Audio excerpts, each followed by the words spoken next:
Okay, if you like Judas Priest, I think you're going to really enjoy this video.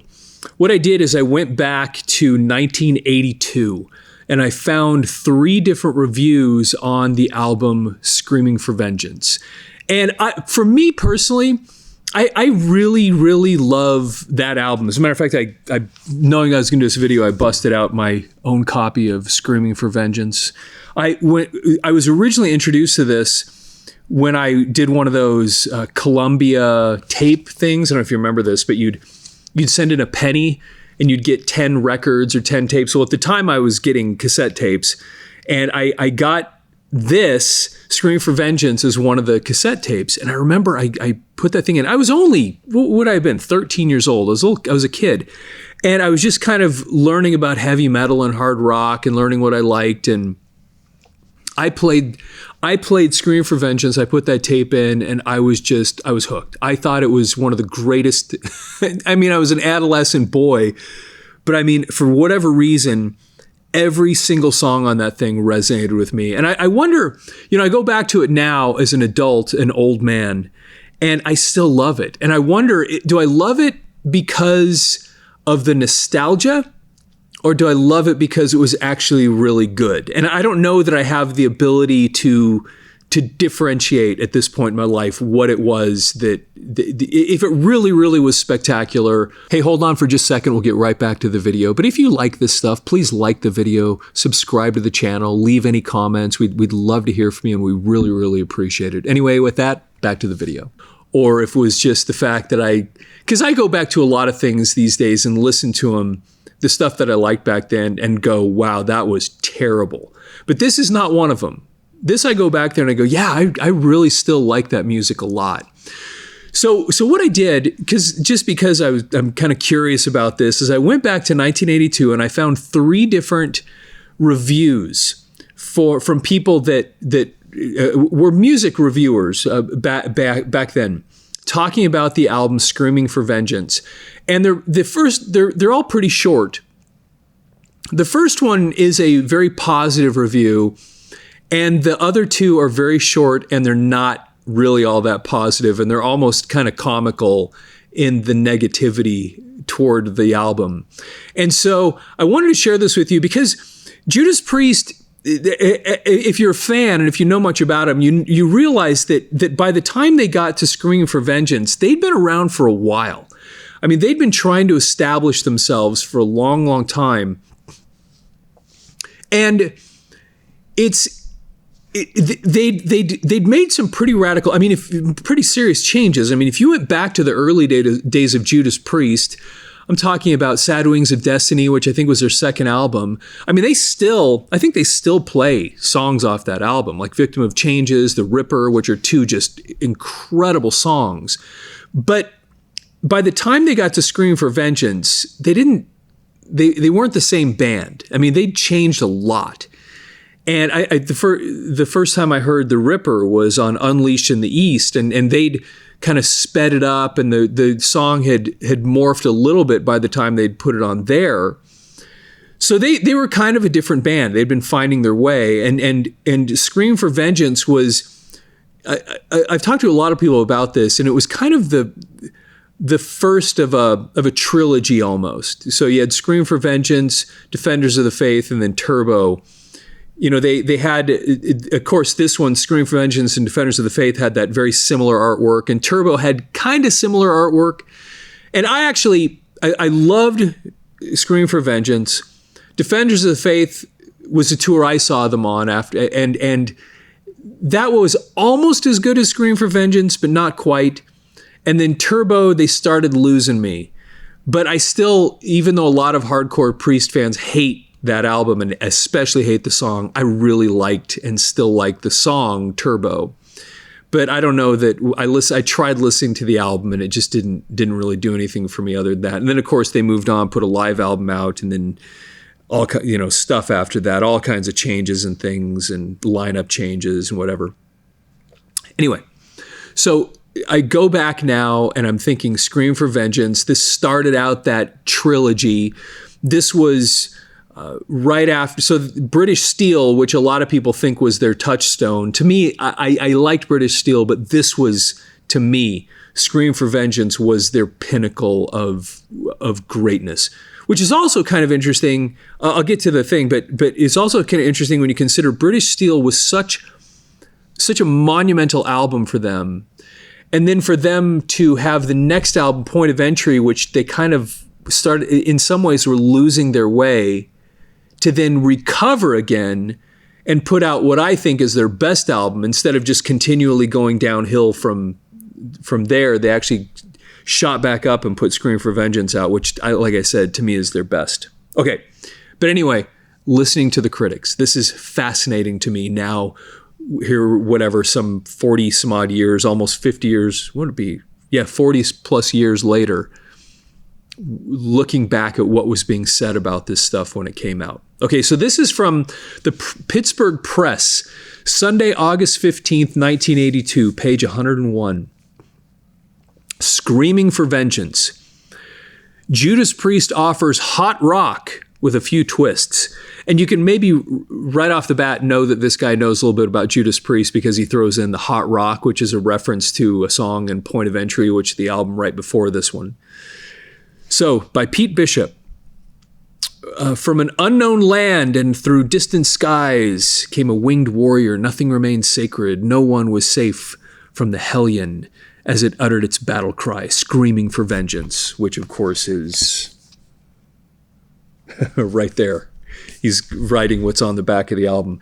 And they did the same thing on the next album, Defenders of the Faith, for, this is the Hellion, I guess, and the next one was the Metallion, and they had something written for that too. Okay, so now he goes on. Well, now, what kind of music would you expect to find inside an album with those words printed in blood red on the jacket back? Ballads, reggae, country, electronic dance tunes? Of course not. You'd expect heavy metal. And on Judas Priest Screaming for Vengeance, that's exactly what you get, with a few appealing twists to boot. Tearing up through life, million miles an hour, blinding all in sight, surging rush of power, sings Rob Halford on Riding on the Wind. And that's Judas Priest, all right. Oh my gosh, I love that song. I love that song, Riding on the Wind, so much. Okay, anyway. And yet it isn't. Halford has above average diction and vocal quality, especially on Take These Chains. For a heavy metal singer, when he stays in his lower register, that is. The double lead guitars of Glenn Tipton and KK Downing improve and even save more than one standard song. Both men can play like whizzes.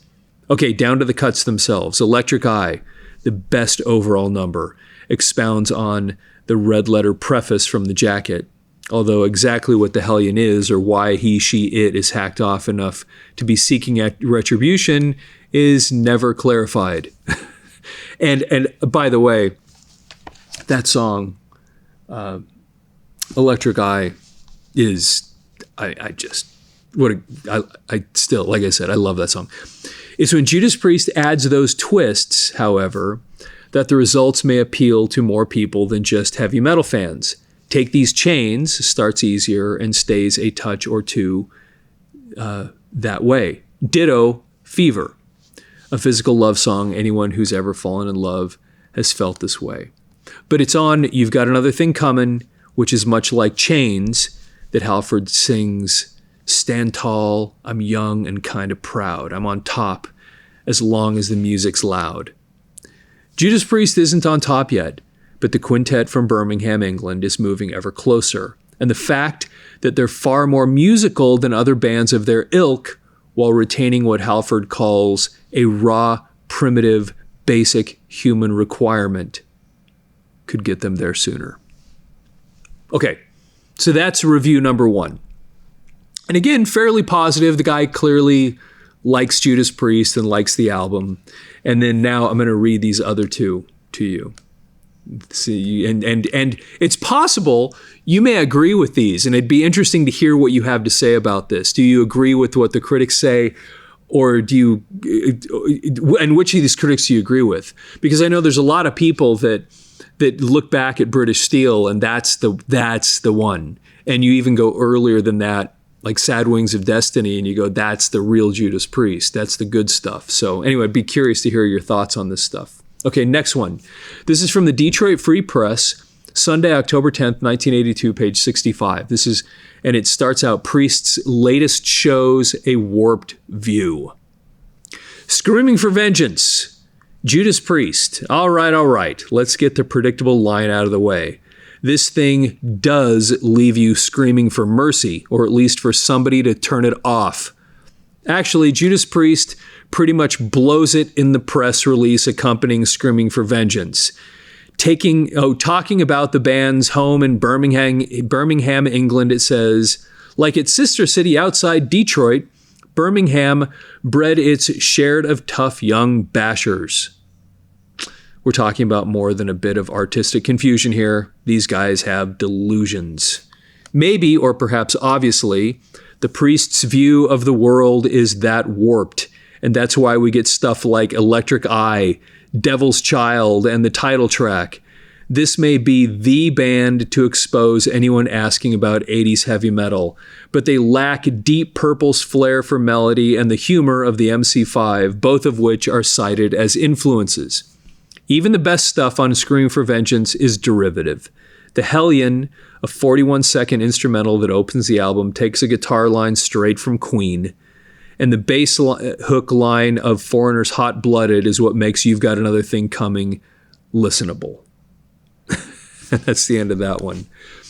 Which is kind of interesting because if you listen to Hot Blooded and You Got Another Thing Coming back to back, the beginnings of them are pretty darn similar. But when they get into it, they're very different. They're in different keys too, and You Got Another Thing Coming is a little faster. But it's such a typical thing. I think it's unfair to say something that they took that from Foreigner because it's such a basic idea. Gung gung gung gung gung gung gung. There's nothing. It's so universal. It's such a basic idea. It's hard to say that you really took it from somebody. But anyway, that was his opinion there. All right, last one. This is from the Hamilton Spectator, Friday, August 13th, 1982, page 34. Judas Priest, Scream for Vengeance. There's no sense in treating Judas Priest like a group with a meaningful message. They are all leather and studs here, trying to convince us of the importance contained in Screaming for Vengeance. They shouldn't even bother because their music is heavy metal and therefore limited in its lyrical possibilities. One fact is clear, however, and it deals with making the best of a restricted format. Within the HM heavy metal confines, producer Tom Allom has structured a varied sound. It is a big, wide-ranging sound, much more stylish than the run-of-the-mill Brain Blasters, but try to ignore the words. They are pointlessly juvenile and do nothing to enhance this LP. So he's a little more kind on the music. The fact that Tom Allom, who produced this album, you can see his name, I think, right there, did a pretty good job putting the music together, but then this guy really knocks the lyrics like they're just nothing to him. And I don't know, that may be true. And again, I have a hard time probably really being not honest, but really having an open mind or clear mind about this because I loved it so much when I was a kid.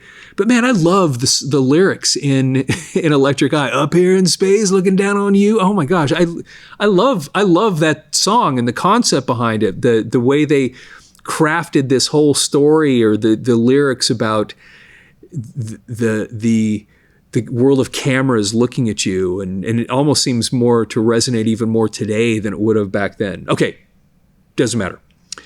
So anyway, there's 3 reviews. And if you were a Judas Priest fan, I'd really like to hear what you think about this. These 3 different people, what they had to say, and if that resonates with you as somebody that knows Judas Priest and has listened to them, what do you think of what they said? And you've kind of heard a little bit about what I think. But I'm always curious, especially now that so many of us that listened to this stuff when we were younger, what we think of it now, going back.